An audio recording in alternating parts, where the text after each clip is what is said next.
Welcome back to the Road to Great Health podcast, where we discuss natural solutions to today's worst health problems.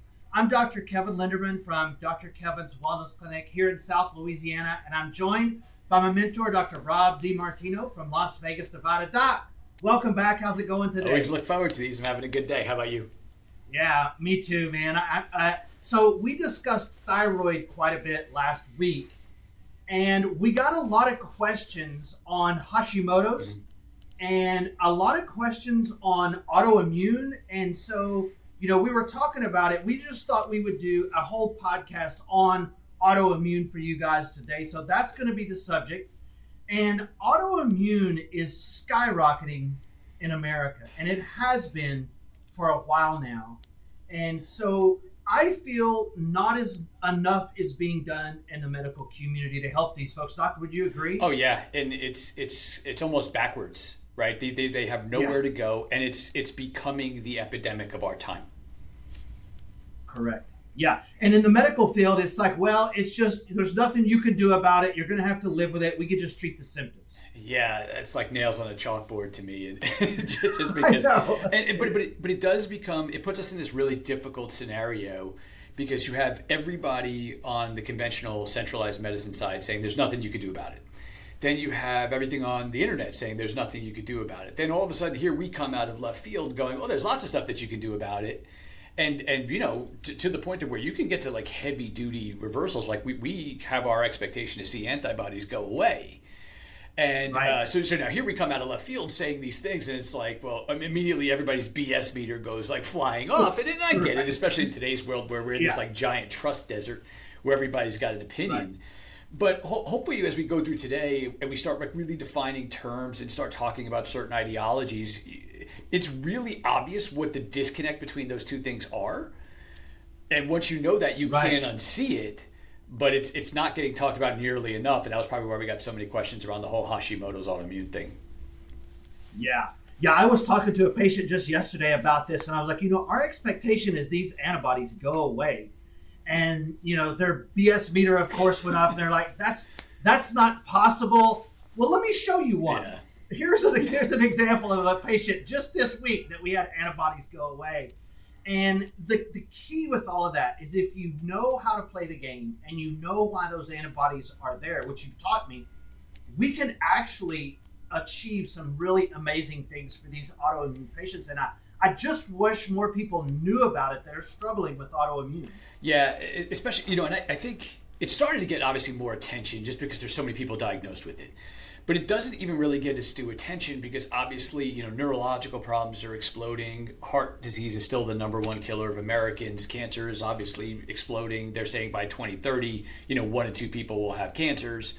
And what we have to understand too is cancer is just a long-term autoimmune disease, right? And I know I get all kinds of hell for that online where people are like, that's not true. He's just trying to scare you. Google it. People with autoimmune diseases get significantly higher rates of cancer, right? These are immune system disorders, both of them, right? So you definitely get that. But they tend to look at all the immune system disorders separately, right? So when they give you the cancer numbers, they're one big group of cancer numbers. But then autoimmune is, well, you got Hashi here, and you got lupus there, and you got rheumatoid here, and you have psoriasis there, and you have multiple sclerosis here. If they took all of those and put them into one big chunk, you go to the top of the list. Oh, yeah. So it's just by the way that they look at it that, obviously the general public is looking for it when they call in. It's like number one thing that people are asking about. But the numbers don't always necessarily support it. But it's because they're doing it in pieces where they're not looking at cancers as like, prostate cancer, breast cancer, brain cancer. They don't chunk them. It's one big number. They don't do that with autoimmune. Right. That makes perfect sense. And maybe they should. And it would probably scare the general public if they looked at the rates of people that develop autoimmune disease in 2025. I mean, it is really wild how many people have these, and not even just the listed autoimmune diseases, but the diseases that have an autoimmune component to them, like endometriosis or psoriasis.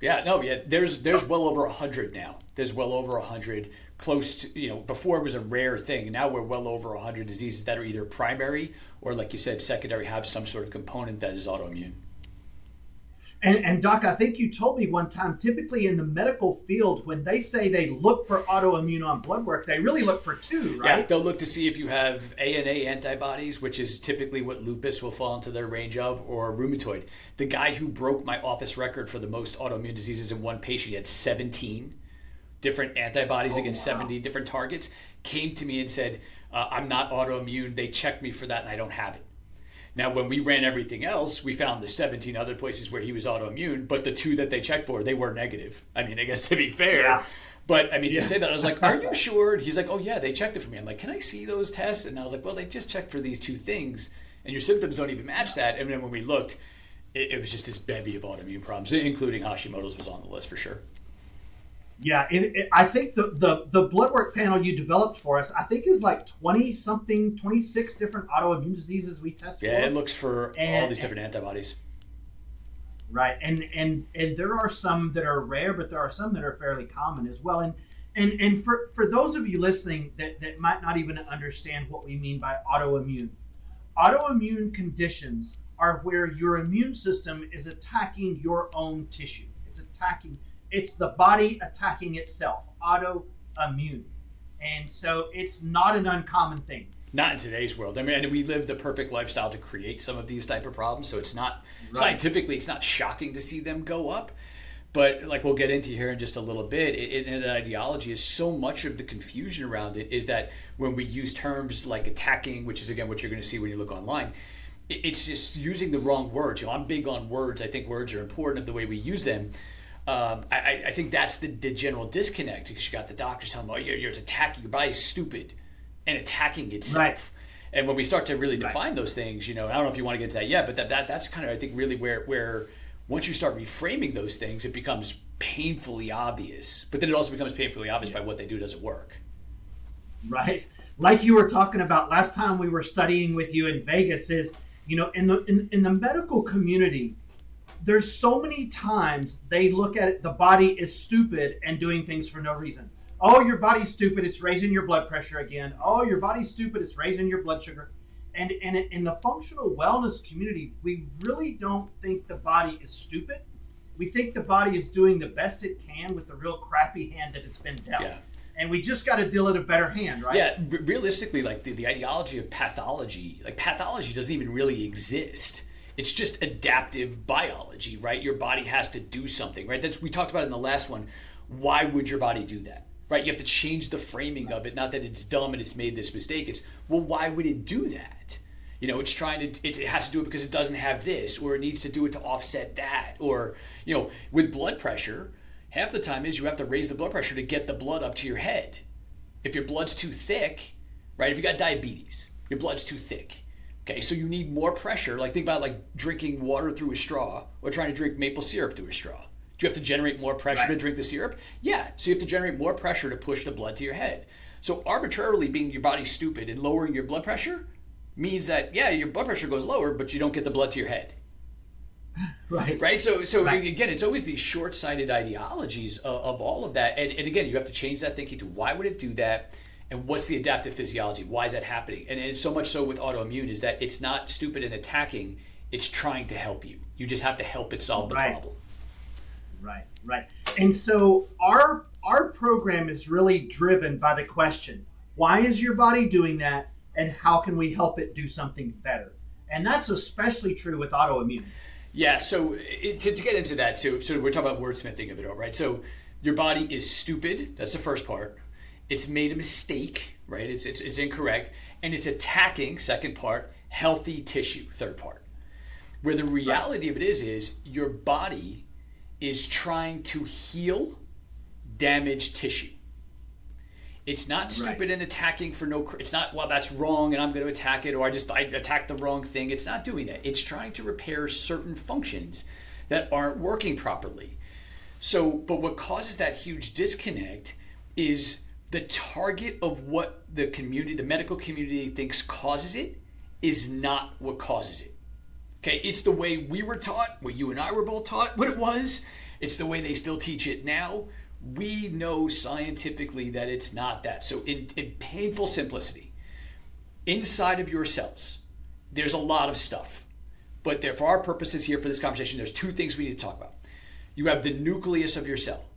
The nucleus of your cell is where your DNA is. Okay, so that's DNA. You get 50% of it from mom, 50% of it from your dad. That determines what you look like, right? So structure, how tall are you going to be? What color is your hair? What color is your skin? What color are your eyes? Structure. The second part is in your cells. There's the part that they call the mitochondria. Your mitochondria, most people know, if they remember elementary school science, they talk about it's the powerhouse of the cell. I remember my teacher banging on the desk, right? It creates all of the energy. But what we didn't know up until about maybe 40 years ago, but really within the last 20 to 25 years, is that mitochondria has its own DNA. So we always thought the DNA was exclusive to the nucleus of the cell, the ones you got from mom and dad. Mitochondria have their own DNA, and very brilliant scientists, not me, very brilliant scientists have went through and examined over 300 different chronic diseases and mapped out if the mitochondrial DNA gets damaged in this spot, it will cause this disease.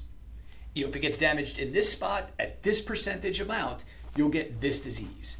So what they did was, if mitochondrial DNA is damaged and nuclear DNA is damaged, if you take the nuclear DNA out and you put in healthy nuclear DNA, patient stays sick. If you take the mitoDNA damaged out and put in healthy mitoDNA with damaged nuclear DNA, patient gets better. The entire medical paradigm is built on the idea that these diseases come from nuclear DNA.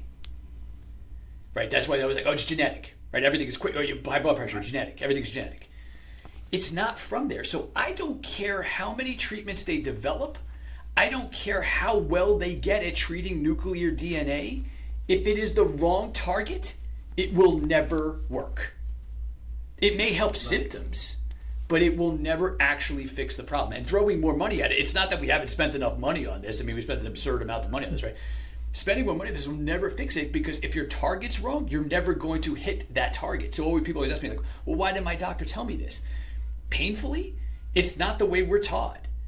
And right now, there's no solution in a pharmaceutical conventional medicine model to fix that. There's no surgery for mitochondria. There's no drugs for mitochondrial DNA repair. And there's no drugs in the pipeline that they're even testing for mitochondrial DNA. 99% of the funding does not look at this, because if they did, they would have to change the whole system.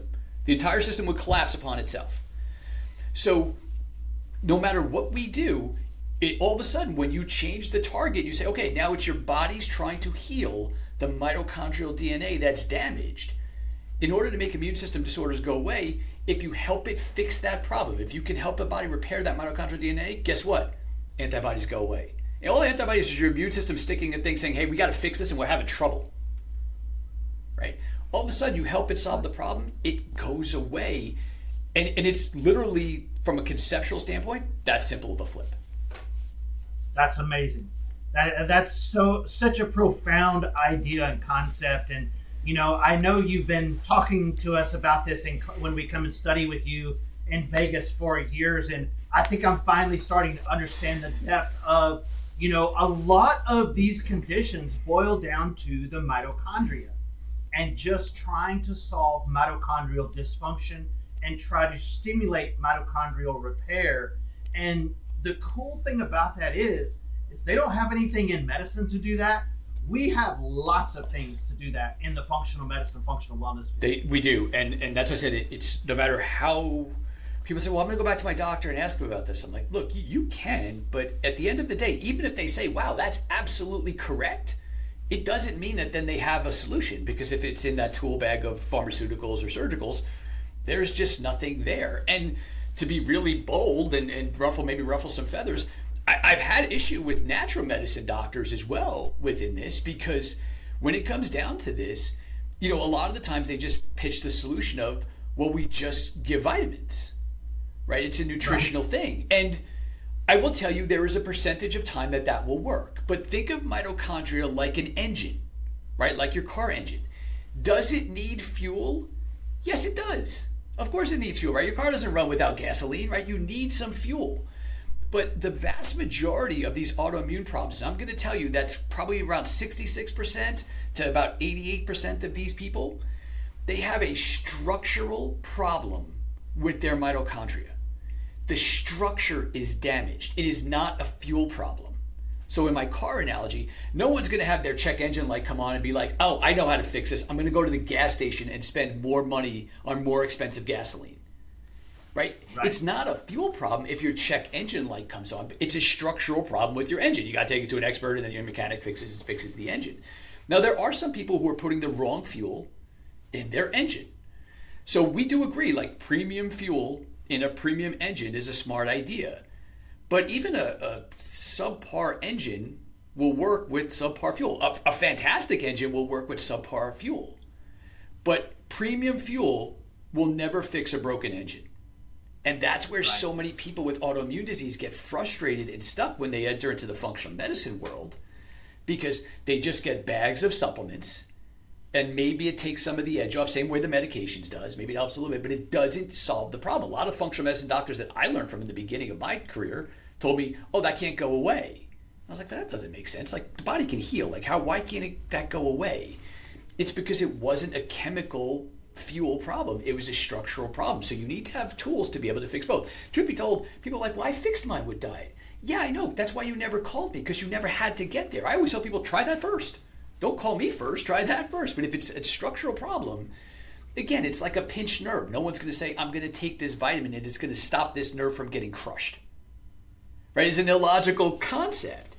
So we have to be able to fix the structure of it. This isn't purely always a nutritional problem. Are there nutritional considerations? Yes. Is it at its core a nutritional problem? The vast majority of the time, the answer is no.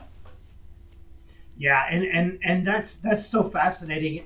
And our patients a lot of times come in and expect us to give them this magic supplement they've been looking for this whole time, or this one magic diet or something that's just going to change things, because that's easy. It's easy to buy a special supplement and fix it. But to truly repair mitochondrial function, it's not easy or quick, but it's the only true pathway out of solving these type of complex autoimmune conditions, or at least giving us the best chance of doing that. And so patients are always like, okay, well, what about my diet? Well, we'll get to that. Let's do this first. Whoa, aren't you going to give me this magic supplement? We'll get to that. Let's take care of your, trying to repair your mitochondrial DNA first. And then as we see the engine gets better, then we'll talk about the premium fuel. And that's really what sets your program, which I've been studying under for 12 years now. That's what makes your program different from everybody else. Yeah, and again, I think we tend to look towards that because it's what is normal. It's what expected, right? We do everything in a chemical model, right? You with pharmaceuticals, right? There are chemical models, but we know this. It fails the science test. Hopefully, we explained that part, but it fails the logic test. I sat with this couple. They were adorable. They held hands like the whole consult. They were teasing each other, and she had autoimmune disease, and they were like laughing about some sort of inside joke that I wasn't a part of. I'm just hoping I wasn't part of it. I wasn't the joke, right? But they're laughing about it, and she's like, "I'm sorry, doc. We don't mean to be rude, but my husband always tells me I should follow his cheeseburger, beer, and smoking diet because that's what he does, and he's got no problems." Meanwhile, she's like, I work out. I watch every stitch of food that goes in my mouth. I watch everything that I eat is organic. And meanwhile, I got a list of problems as long as the page that we wrote out, and he's fine. And he even said to me, he's like, "Doc, like, what's the deal with that? Like, how do you like rectify that?" I was like, "Oh man, it's pretty simple. Your engines are good. They can get away with crappy fuel. Now, maybe not forever, but they'll get away with it. Your engines aren't good, so no matter how much premium fuel you put in there, you're not going to get away with it. You have a structural problem that has to be repaired." And over the years, I've reflected back and think how many people would sit with me and be like, "I changed my diet." And they know people who eat 10 times worse than they do. They know people who smoke and they live till 90. And they can't rectify, like, what is that? Like, how did that work? Right now, as we sit here, there are 10 diseases that are caused by nutritional deficiencies. Right? So, like, if you don't get enough vitamin D, you get rickets. You don't get enough vitamin C, you get scurvy. We don't have too much scurvy anymore. There's not that many pirates. But, when I would say, when I first started training this 25 years ago, I would say, well, what causes Hoshimoto's? It's a nutritional deficiency. Cool. Which one? Well, it depends. It depends on what? Well, it depends on the person. Okay. Or it's a toxin. What toxin? Well, it depends. Why does it depend on the person? So how can we play this game of cause and effect? This cause, this effect. if we can't say, and it depends on the person, that's not only unscientific, it's completely illogical. But now we can say, if you damage your mitochondria in this place and it gets to 30% damage, you will get diabetes. If you damage it in this place and it gets to 70%, you'll get Alzheimer's. If you damage it in this place and you get to 50%, you're going to get neuromuscular disease, whatever it is. They've mapped this out. We can say that specifically. So, and the complex medical term for that is what they call heteroplasmy. Heteroplasmy is the 15-cent word that they coined out because we can't make anything easy. That means that. But it fails science and it fails logic, but it doesn't if you actually know what the true cause is. Interesting, yeah. And so kind of the general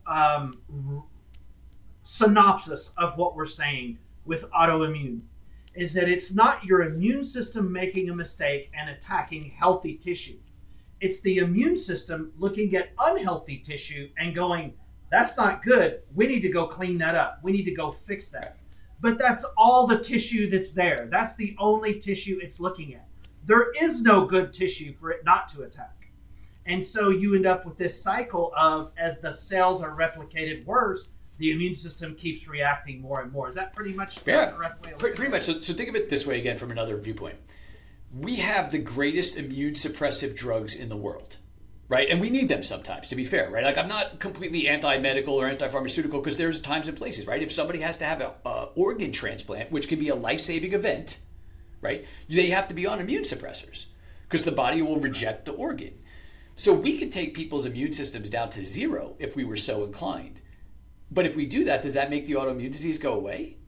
No. So if the immune system is stupid and overly attacking and we could take it out, that would make it go away. But it doesn't do that. In fact, it actually typically makes it worse. The person feels better because there's no attacking. There's no symptoms of inflammation and things like that.